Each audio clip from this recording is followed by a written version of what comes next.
Salut à tous et bienvenue sur la chaîne Rancho Panini. Aujourd'hui je vous propose la découverte du dernier album du Top 14. Tout fraîchement sorti, il est sorti en début de semaine. Alors on peut déjà le commander sur le site de Panini, moi je l'ai trouvé au tabac. Sachez-le, il est déjà disponible au bureau de tabac, donc sûrement en suivant dans les grandes surfaces.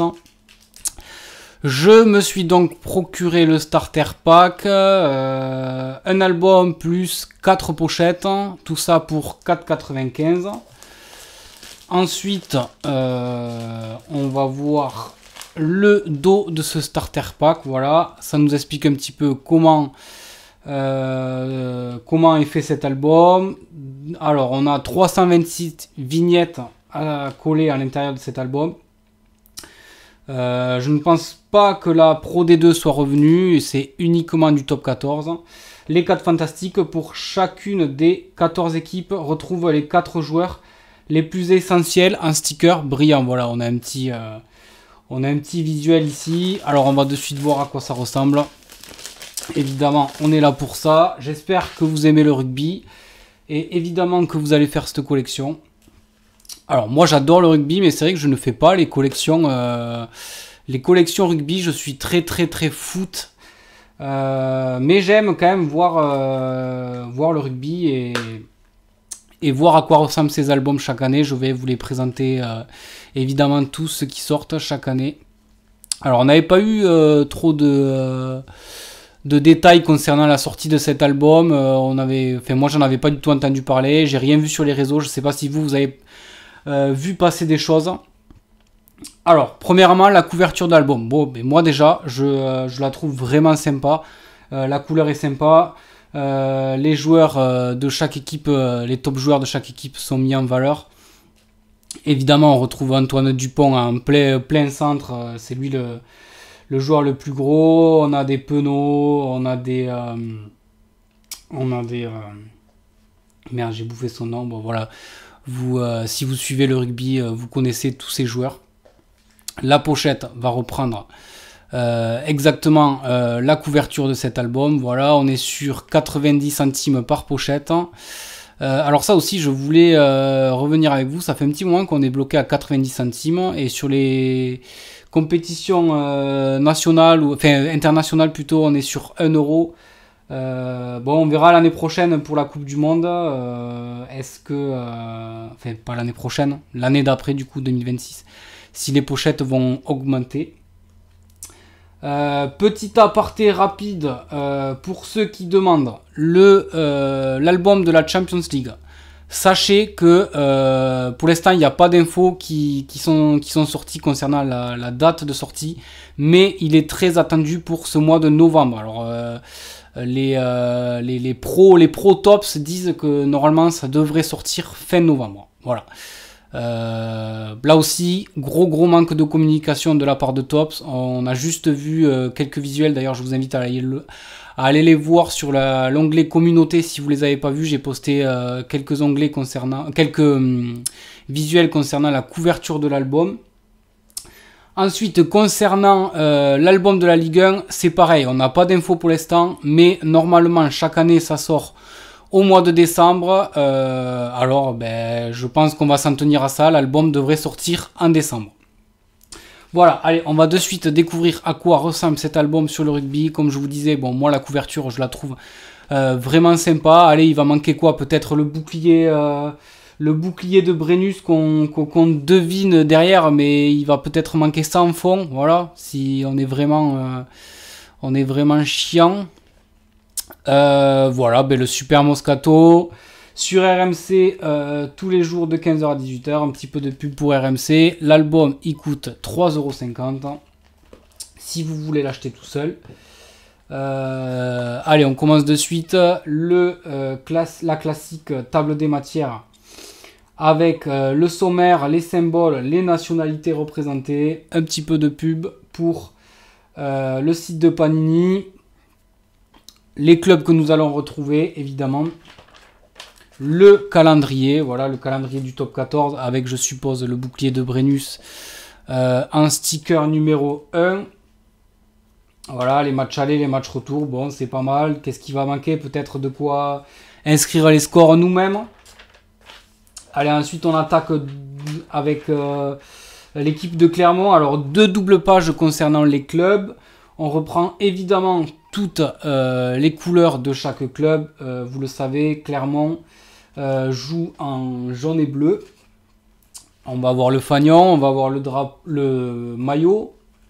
Ensuite, ça aussi, je pense pas que ça va changer, mais on a quelques infos. Enfin, ça change pas tout le temps, mais on a quelques infos concernant le club, à savoir le stade, l'affluence, qu'est-ce qu'ils ont gagné. Donc, par exemple, 2 top 14 pour Clermont, Champions Cup, tout ça. Bon, ils en ont pas gagné, mais voilà, il y a les infos. On a les réseaux sociaux ici. À l'aube d'un renouveau, alors voilà, il nous explique sûrement qu'avec l'arrivée de Urios et compagnie, voilà. Ensuite, on a quelques infos aussi concernant les joueurs, le plus fidèle, le plus expérimenté, le meilleur buteur, voilà. Je vous passe tout ça. D'où viennent-ils? On a un petit peu d'infos concernant les nationalités de tous ces joueurs. Les 4 fantastiques, les voilà. Alors ça, ce sont 4 joueurs, comme on a vu avant, qui sont repris 4 joueurs pour les 14 équipes, qui seront brillants. Le nouveau du club sûrement. Et ensuite, on a sûrement tous les joueurs de ces équipes classés par poste. Les premières lignes, les deuxièmes lignes, les troisièmes lignes, la charnière, les centres, et puis les ailiers et les arrières. La suite de l'effectif, bon voilà, on a un petit joueur en fond qui est en train de galoper. Là pareil, allez, il manque quoi? Peut-être une photo du stade derrière, ça aurait été sympa. Voilà pour Clermont. Ensuite on passe à l'Aviron Bayonnais. Voilà, là aussi. L'Aviron Bayonnais qui se débrouille bien cette année d'ailleurs, hein, puisqu'il me semble qu'à l'heure où je fais la vidéo, ils sont dans les 6 premiers. Il me semble qu'ils sont 4, donc ils sont pour l'instant qualifiés pour les playoffs. Bon, bien sûr, il reste encore énormément de matchs à jouer. Ensuite, on a le CO, Castres Olympique. Voilà. On retrouve le Loup Rugby, l'équipe de Lyon. Alors, j'ai pas vu s'il y avait une vignette concernant l'entraîneur. J'ai pas l'impression, ça aussi, je pense que c'est dommage, ça manque. Pourquoi pas une vignette de l'entraîneur, puisque il fait partie aussi de l'effectif. Donc, alors, attendez, j'essaie de regarder si... Alors voilà, on a staff sportif, on a le président, mais finalement on n'a pas d'infos, on n'a pas de visuel de l'entraîneur. Allez, l'équipe de Montpellier qui va avoir encore une dure saison. Le rugby club toulonnais, l'équipe de Toulon. Voilà, avec Olivon. Ensuite, on a Vannes, donc l'équipe promue. Là aussi, ça va être très très compliqué de se sauver pour cette équipe. Alors, est-ce qu'ils mettent le budget? Non, le budget n'est pas... Ça aurait été intéressant aussi de voir ça, le budget de chaque club. Pour comparer le budget de Vannes. Bon, évidemment, on peut toujours le trouver sur Internet, mais ça aurait été sympa de l'avoir sur l'album. Sachez que Vannes a le plus petit budget du top 14. Ils se sont qualifiés l'année dernière en Pro D2. Ensuite, on passe à... Ah, alors, qu'est-ce que c'est ça? Le top 14 en mode international. Le top 14 regorge de joueurs de talent de tout pays à chaque poste. Voici une sélection de 14 internationaux à suivre de très près cette saison. Voilà, alors ils nous ont repris 14 internationaux qui sont dans notre championnat. Sachez que le championnat français, le top 14, est l'un des plus relevés au niveau rugby. Bon, vous devez le savoir si vous aimez le rugby. Voilà. Donc, par exemple, Colissi qui était au Racing, lui il est déjà plus au Racing, donc bon, on est un peu à la bourre là sur ça. Ensuite, on a le Racing 92, la deuxième équipe de Paris, la deuxième équipe, une des deux équipes de notre capitale Paris, la section paloise. Ensuite, on a le Stade français, voilà, donc pour la deuxième équipe du coup de Paris. Et Stade Rochelet, le Stade Toulousain bien sûr, Perpignan, l'USAP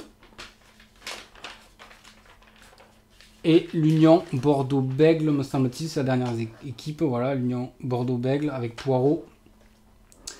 L'Union Bordeaux-Bègles qui avait perdu l'année dernière en finale du top 14 contre le Stade Toulousain, qui avait pris une raclée d'ailleurs. Et puis c'est terminé pour cet album. Alors qu'est-ce qu'on a là? Toulouse, une génération galactique. Voilà, je pense que c'est un retour sur les saisons passées, peut-être celle de l'année dernière et celle d'avant, puisque Toulouse a tout raflé sur les dernières années. Là, un visuel des stickers qu'on va voir de suite, puisqu'on va ouvrir les pochettes. Et évidemment, si vous voulez commander les vignettes manquantes sur le site Panini, vous pouvez. Vous avez un code, vous avez 10% grâce à ça. Voilà, allez, on va de suite voir à quoi ressemblent ces vignettes, puisqu'on a 4 pochettes à ouvrir. On va voir ça. À quoi ça ressemble. Allez. On commence de suite avec Koburenak, voilà, pour Montpellier, le joueur de Montpellier. Alors je suppose que ça c'est une des vignettes les 4 fantastiques. Bonne question, voilà le visuel du dos de la vignette. Top 14, rugby, collection officielle 2024-2025. Bon voilà, les vignettes sont sympas. Elles sont un peu plus grandes que la taille habituelle. Allez, ensuite on a Maxime Lafage pour le club de Vannes. Alors voilà, qu'est-ce qu'on retrouve sur ces vignettes? On a le poste, demi d'ouverture, on a l'année de naissance, le poids, la taille, le club, la nationalité, et évidemment on a le joueur avec son nom et son prénom. Bon voilà, le visuel est sympa. Ensuite, on a le fanion de la section paloise. Pierre Poplin pour le CO, Castres. Et puis Joshua Tuzova pour le Racing. Allez, est-ce que les vignettes gondolent? Oui, apparemment les vignettes gondolent. Regardez, c'est à peine ouvert, c'est déjà en train de gondoler. Est-ce que ça va tenir? Voilà, c'est beau. Je comprends pas pourquoi ces vignettes elles gondolent comme ça maintenant. C'est ça, c'est... Allez, le nouveau, voilà une vignette, le nouveau qu'on voulait voir pour Kane Douglas, du coup le joueur de La Rochelle. Ensuite, on a une vignette d'un joueur en action. Alors, est-ce que c'est une vignette des 4 fantastiques? Je sais pas, parce que je pense qu'elles étaient dans le sens portrait. Alors, peut-être que non, je sais pas. Je sais pas. Allez, ensuite, on a Léon Nakarawa pour le CO. Ensuite, on a Blair Kinghorn pour le Stade Toulousain. Et puis, on a le fanion de l'ASM, non brillant, par contre, qui est lui aussi en train de gondoler. Voilà, c'est quand même incroyable. On vient juste d'ouvrir la pochette et c'est déjà en train de... Alors, évidemment, ça gêne pas pour coller, mais je sais pas. Je sais pas, je comprends pas la qualité a dû changer. Allez, le flamboyant Tavit pour l'USAP. Ah ben ça doit être une... Ah ben oui, alors attendez, si on compare... non, ça c'est pas une vignette du coup 4 fantastiques, puisque là on peut en voir une. Alors voilà, ils ont fait l'effort sur le brillant, derrière il y a une espèce de petit relief. Et puis voilà, pour sûrement une vignette 4 fantastiques. Oui, je pense que c'est ça, en plus il y a un petit numéro là. Donc le flamboyant, après on a le bûcheur, avec ce joueur de Montpellier, Florent Verhaeghe. Ensuite, on a Ibrahim Diallo pour le Racing 92. Le Fagnon du Castres Olympique. Et puis Alexander Moon pour le club de l'Aviron Bayonnais. Allez, dernière pochette. Alors, qu'est-ce que vous pensez de cette collection? Alors, je pense évidemment que le rugby fait beaucoup moins de ventes que le foot. Mais il y a toujours des passionnés et s'ils le sortent encore, c'est que ça doit marcher, c'est qu'ils doivent encore faire des ventes sur ces collections. Alors, est-ce que vous le faites? Est-ce que vous êtes satisfait? Est-ce que vous le préférez par rapport à celui des années passées? Évidemment, j'attends tous vos commentaires pour pouvoir débattre de tout ça avec vous. Et puis, si vous avez des questions auxquelles je peux répondre, je le ferai avec plaisir. Ah oui, allez, Skelton avec La Rochelle. Ensuite, on a Antonio avec La Rochelle. On a encore un autre joueur de La Rochelle avec Wardy. Ensuite, on a Vunipola pour le club de Montpellier. Et puis, on finit avec Alexandre Roumat, le joueur du Stade Toulousain. Voilà. Bon, écoutez, cette vidéo est terminée pour aujourd'hui. On va très très vite se retrouver pour d'autres vidéos. Alors je vous avais promis une petite vidéo sur les scores, faut que je la fasse. Faut que je fasse la petite vidéo sur les scores avant que ce soit trop tard. On a 3 paquets à ouvrir.